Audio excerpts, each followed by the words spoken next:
Hello, everybody. Welcome again to another edition of Badger Blitz TV. I'm Jay Kocorowski, senior writer at BadgerBlitz.com, of course, your Rivals.com destination for all things Wisconsin athletics on the recruiting trail, inside Camp Randall Stadium, of course, on the court of the Kohl Center. And we're talking some basketball today, as you saw by the intro. Wisconsin 7-1 on the season, heading into Big Ten play, and that's going to be a lot of fun to watch. 2 games against Big Ten programs this week before finishing out the non-conference schedule with 3 more before the new year. Helping us to break down all this, of course, our senior writer, our men's basketball beat writer, Benjamin Worgull. Ben, happy December to you, my friend, and Wisconsin's off to a pretty intriguing 7-1 start before conference play kicks up. Yeah, I think a lot of people are surprised by this. Outside the locker room, you talk to guys inside the locker room, and they expected to be where they are, and that's, I think, encouraging for such a young group to have such confidence, and they play like a confident group. You see here through 8 games, you mentioned 7-1, but the quality of the wins here, especially late, has been really impressive. They have 5 top 100 KenPom wins. That's tied with Alabama for the most in the country, and they're doing it in a variety of different ways. Certainly, defense has been the name of the game for them for many, many years. But I think on Saturday against Marquette, we saw kind of that offense start to take off and how good defense can spark good offense. And you have 4 players in double figures, 2 guys over 20. Johnny Davis continues such a torrid stretch for him. And you look at what Brad Davison has done too. Brad is such a unique player for this team because he can easily, score in bunches. We see that his shot looks much more confident than it did a year ago. He's not afraid to take his shot, but now difference is he's seeing some shots fall, and now he's kind of like throwing a ball into the ocean. It's that confident level for him.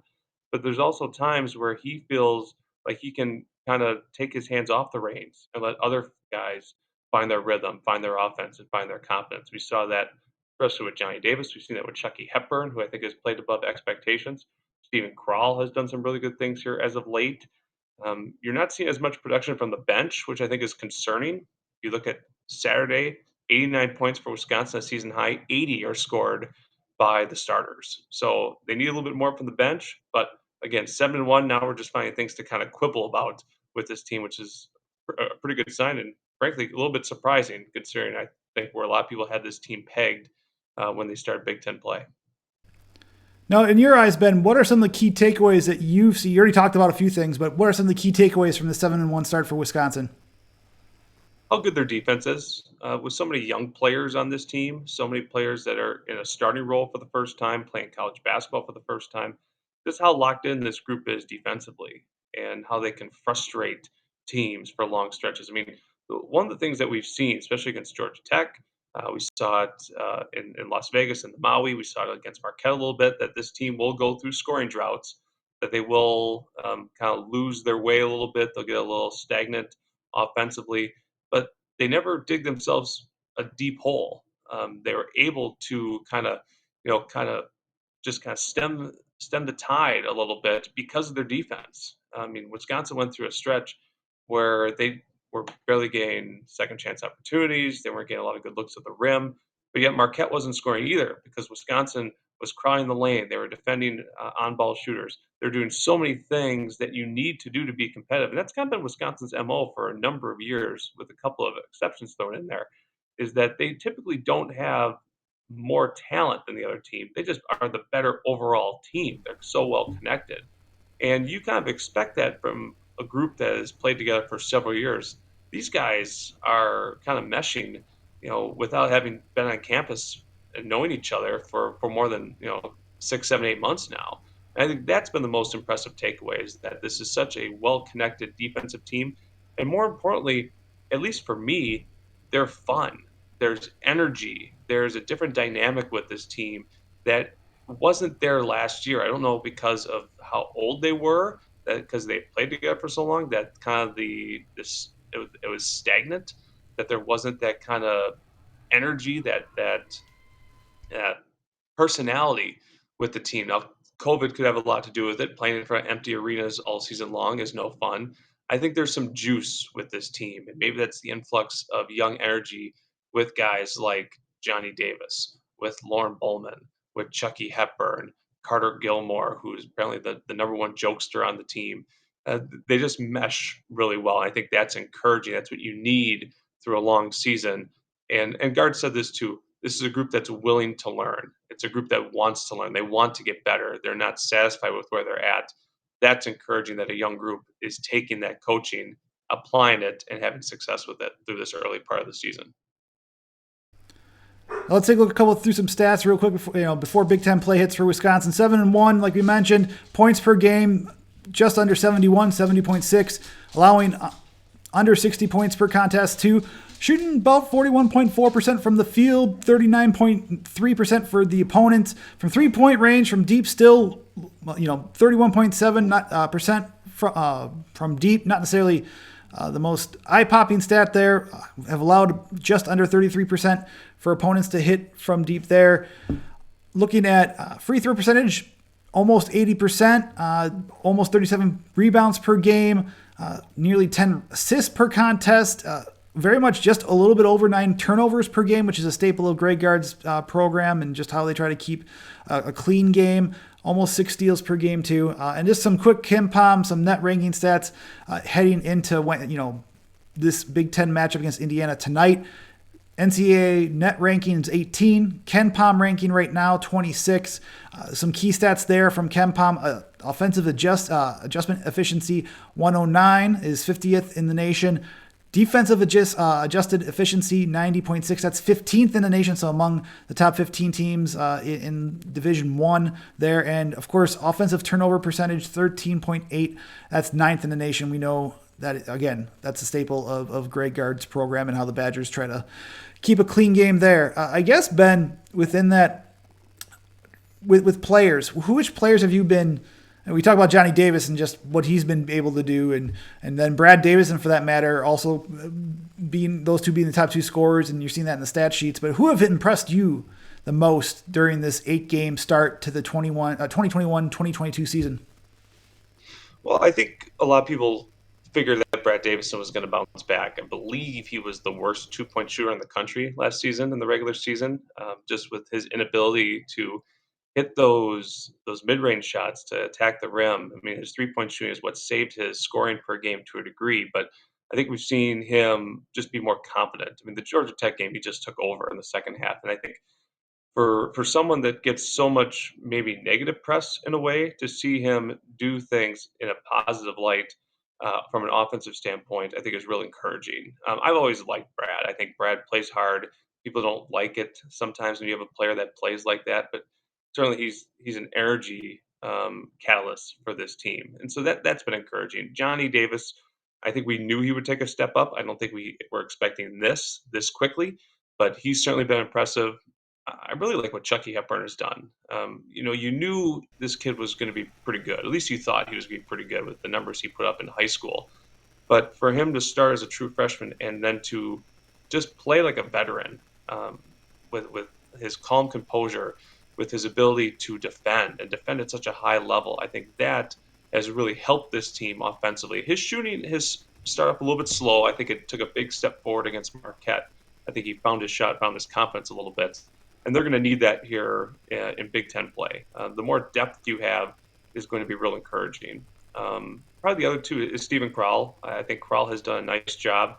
Certainly in the games early in the year against St. Francis Brooklyn and Green Bay, he's the best low post player on the court. He took advantage of his matchups.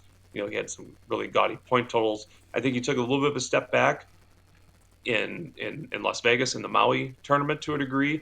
I think he got pushed around a little bit. I think foul troubles caught up with him a little bit. Certainly happened against Providence. But I think he's worked his way through that by the end of the Vegas tournament, and certainly against Georgia Tech and Marquette, you saw tangible strides moving forward. And tonight's going to be a huge matchup for him against Jackson Davis, who might be one of the best low post players in the country, especially the Big Ten. So those four have been impressive. And Tyler Wall is kind of an enigma to me a little bit. Some games he is phenomenal, and some games he just takes such a back seat. But he's always producing in some way to help this team. Very rarely do I see Tyler Wall out there being a negative impact on this team. We like to see him get a little bit more consistent with his scoring, and so they like to see this bench contribute a little bit more, but I think that will come with time. This is a big week for them. This will be a big litmus test. This is the end of their really tough stretch that started, last month with Providence, with these two games this week.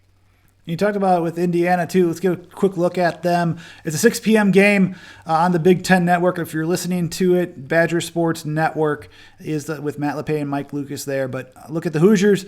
NCAA net ranking 56, KenPom ranking as of this morning 30.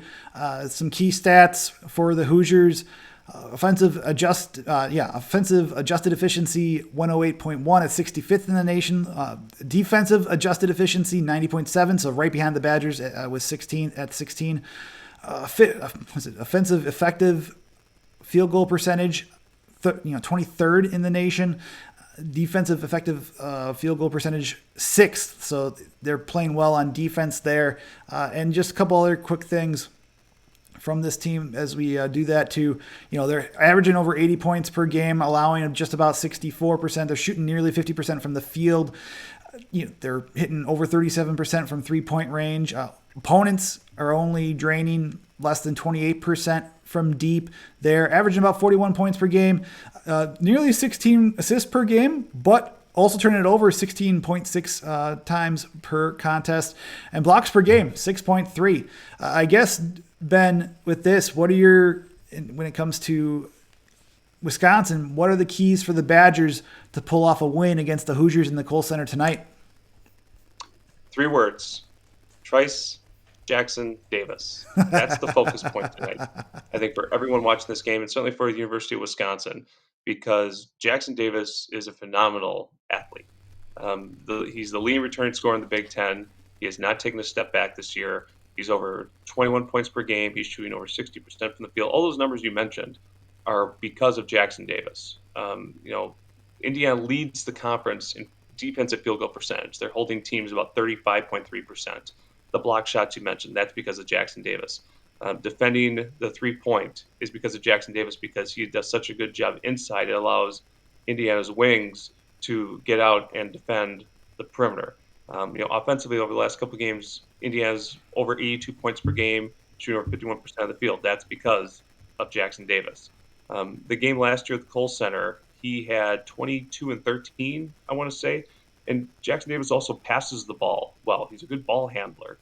So this is going to be a very interesting matchup for Wisconsin, because I don't think they haven't played a post player like this year. Nate Watson of Providence is similar, and I think people remember that game. That's when Krall and Vogt both got in foul trouble late in the first half, and Watson took over the game, and Providence's guards took over the game, driving into the low post, and the Friars got a lot of points in the lane to build that 11-point lead that Wisconsin could never dig its way out of.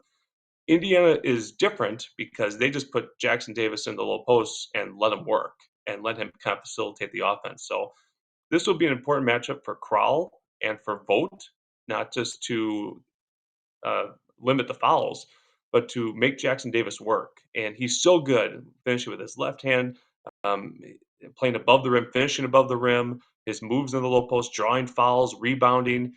This will be a very tough test. And I talked to Brad Davison about this too.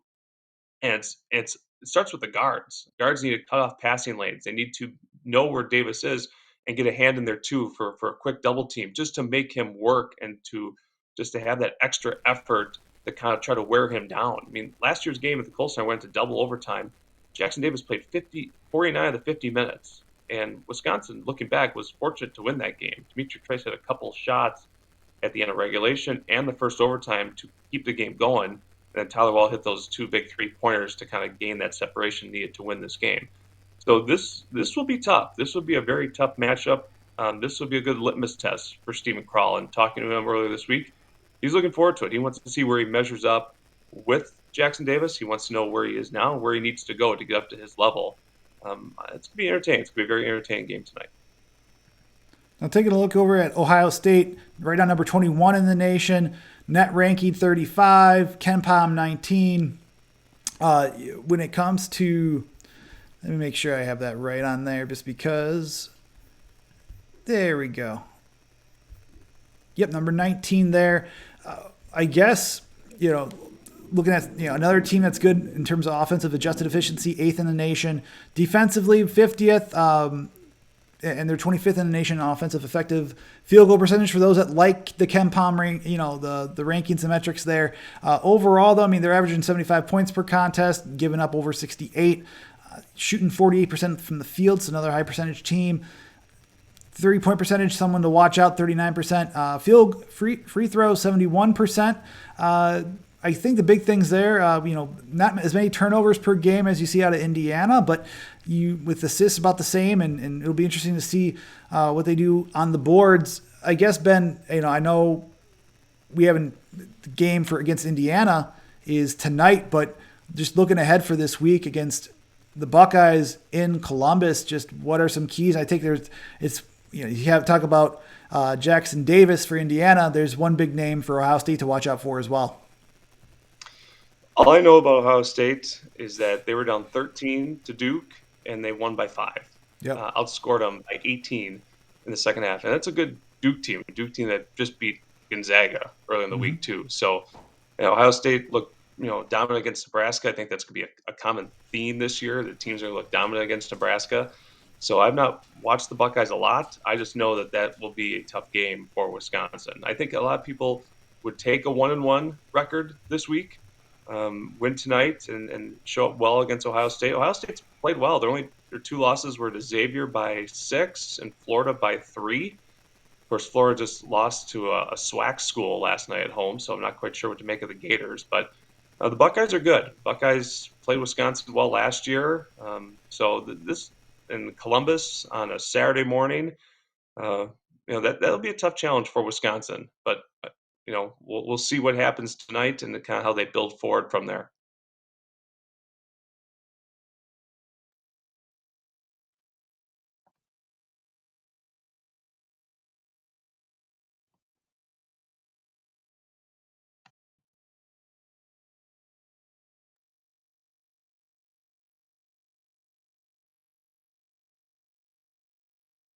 I was muted there for a second. There you go. Okay, so going back to that, what do you have going on for BadgerBlitz.com coming up this week? We have football this week, coming up with the bowl destination. Whenever Wisconsin has availability, I'll be down there. I know you have a couple articles you're working on for football, but there's basketball tonight and this week and going forward. We got, of course, recruiting and the early signing period next week. But what do you got on the basketball side? Well, I want to do a feature on Chucky Hepburn. Kind of want to dig into where his defensive tendencies come from. I mean, so many guys want to be an elite scorer. Not many people want to be an elite defender, at least in my opinion. And I think Chucky's been that way for a long time. And for a true freshman to be that aggressive defensively, kind of want to dig into where that comes from. And I did mention in your last question with Ohio State, EJ Liddell, with how good he's been, 20-7. There's some similarities between Liddell and Jackson Davis. So how does Wisconsin do tonight?